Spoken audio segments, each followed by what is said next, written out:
Saudara-saudari yang terkasih dalam Kristus,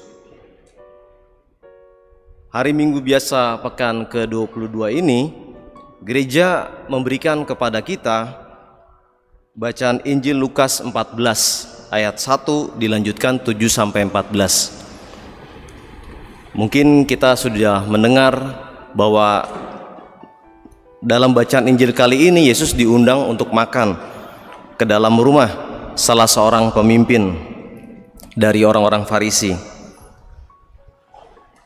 Dan di situ diamati bahwa banyak tamu berusaha untuk menduduki tempat-tempat kehormatan. Dan disitulah dimulai pengajaran Yesus mengenai bagaimana dan siapakah yang boleh duduk di tempat-tempat kehormatan. Rasa-rasanya kalau kita membaca Injil pada hari ini, saya kira kita semua orang-orang Katolik sudah menerapkannya dengan baik. Karena dikatakan, sebab siapa saja yang meninggikan diri akan direndahkan, dan siapa saja yang merendahkan diri akan ditinggikan.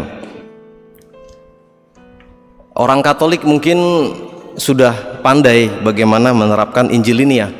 Ketika dipilih untuk menjadi ketua lingkungan, oh jangan saya, silakan bapak yang itu gitu ya, karena mungkin dia lebih baik daripada saya ya gitu ya. Jadi selalu merendah supaya orang lain tetap menjadi tinggi. Atau ketika dipilih untuk menjadi petugas luar biasa, ayo pak gitu ya, nanti ya bapak yang itu saja gitu. Saya rasa dan saya kira-kira bahwa di gereja kita mungkin untuk menjadi pemimpin ya, untuk segera meninggikan diri, ujuk-ujuknya nanti jangan saya deh, yang lain saja gitu. Ayo latihan kur, aduh jangan, yang lain saja gitu. Jadi memang orang Katolik sudah sangat baik bagaimana menerapkan Injil pada hari ini. Tapi apakah kiranya itu adalah warta Injil yang ingin disampaikan oleh Yesus? Rasa-rasanya tidak. Mendengar bacaan Injil pada hari ini, pesan yang ingin disampaikan itu sangat sederhana. Pada prinsipnya semua orang ingin dihormati. Ya benar ya. Pasti tentunya benar ya. Nggak ada yang tidak ingin dihormati ya. Semua orang pada prinsipnya selalu ingin mencari tempat kehormatan. Ada tendensi yang sudah ada bahwa kita berusaha untuk mencari tempat yang mungkin bisa dilihat orang, atau mungkin tempat ini sangat strategis ya. Berburu tempat yang menurut kita adalah hormat, itu adalah hasrat terdalam kita masing-masing. Tapi yang menarik adalah sebagaimana orang-orang tamu-tamu itu berusaha untuk mencari tempat terhormat, yang sangat baik mengenal siapakah tamu-tamunya dan di manakah mereka duduk adalah sang pemilik rumah ya, sang pemilik pesta. Saudara-saudara yang terkasih, Allah yang memanggil kita itu adalah pemilik pesta yang sangat pandai. Ia tahu bagaimana menempatkan kita di tempat-tempat yang sebagaimana kita berada. Jadi pada dasarnya semua orang ingin mencari tempat terhormat. Tetapi alih-alih mencari tempat terhormat, justru pemilik pesta yang tahu, oh kamu anak-anak duduknya di sini. Karena kalau duduk di belakang tidak bisa melihat perayaan ya, misalnya seperti itu. Oh orang tua duduknya di sebelah sini, karena nanti ketika ngambil nasi mungkin kesulitan jalan. Nah begitu ya. Hanya pemilik pesta atau pemilik rumah yang tahu bagaimana tamu-tamu itu harus duduk dan di mana mereka duduk. Tapi yang menarik dikatakan bahwa janganlah duduk di tempat kehormatan. Dikatakan tempat kehormatan ya, tempatnya cuma satu ya, tidak disebut tempat-tempat ya, tempatnya cuma satu.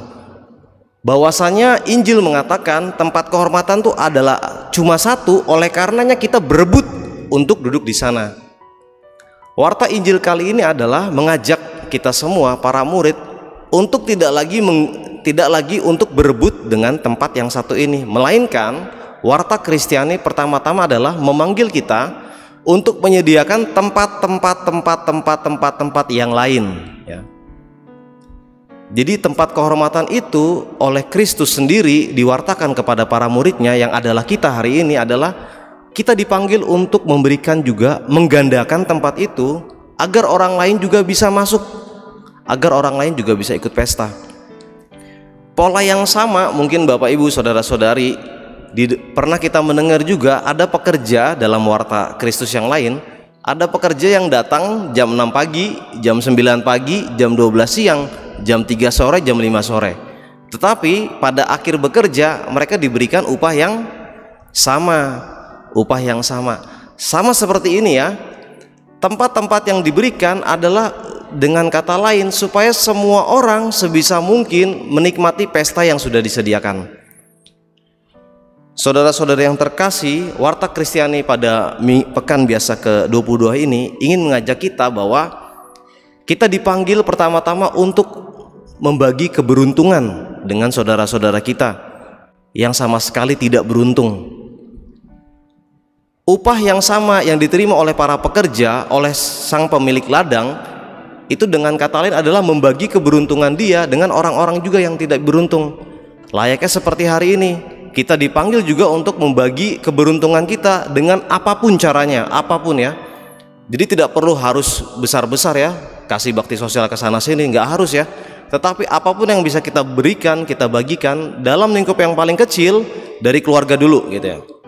Dimulai dari keluarga, bagaimana di sana diatur apa yang bisa saya berikan sebagaimana saya gitu.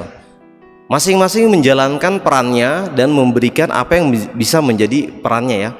Ayah sebagaimana perannya seorang ayah bisa memberikan kontribusi kepada keluarga, ibu demikian, anak-anak pun demikian.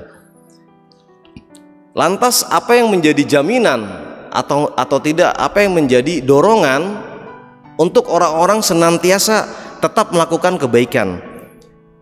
Jawabannya adalah ada di bagian yang kedua. Tetapi apabila engkau mengadakan perjamuan, undanglah orang-orang miskin, cacat, lumpuh, dan buta. Engkau akan berbahagia karena mereka tidak mempunyai apa-apa untuk membalas engkau. Sebab engkau akan mendapat balasannya pada hari kebangkitan orang-orang benar. Ya, ini yang menjadi sangat menarik kalau ditanya apa yang membedakan orang-orang Kristiani dengan mungkin lembaga-lembaga sosial lainnya yang berbuat juga kebaikan. Ya, nggak salah ya. Artinya mereka berbuat kebaikan, kita semua berbuat kebaikan, menolong sebanyak mungkin orang, itu adalah baik ya, karena kemanusiaan. Tetapi apa yang membedakan kita dengan mereka? Apa yang membedakan panggilan orang-orang Kristiani untuk senantiasa berbuat kebaikan ya, tindakan-tindakan karitas? Jawabannya ada di sini ya. Sebab engkau akan mendapat balasannya pada hari kebangkitan orang-orang benar. Kita meyakini bahwa apa yang kita berikan dan kita bantu adalah mendapat balasannya pada hari kebangkitan orang-orang benar. Itulah yang menjadi dasar iman seorang Kristiani. Mengapa kita bertindak melakukan karitas ya, kebaikan, memberi makan orang miskin ya, ngasih makan orang kelaparan, bakti sosial, semuanya itu ya, guru-guru mengajar dalam banyak hal. Dan lebih dalam lagi adalah karena di sana saya melihat wajah saudara saya adalah Kristus sendiri. Nah, ini yang membedakan kita dengan organisasi-organisasi sosial yang bergerak di bidang kemanusiaan. Bahwa yang saya tolong adalah Kristus sendiri yang hadir dalam saudara-saudara saya. Semoga pesan dan warta Kristiani yang boleh kita dengar dalam bacaan Injil Lukas senantiasa menguatkan kita di hari Minggu ini bahwa apa yang kita lakukan, tolak ukurnya pertama-tama adalah bukan karena saya cepat mendapat pahala, bukan ya, karena di sana di dalam wajah saudara-saudara saya menemukan Tuhan yang hadir. Semoga Tuhan senantiasa memberkati kita.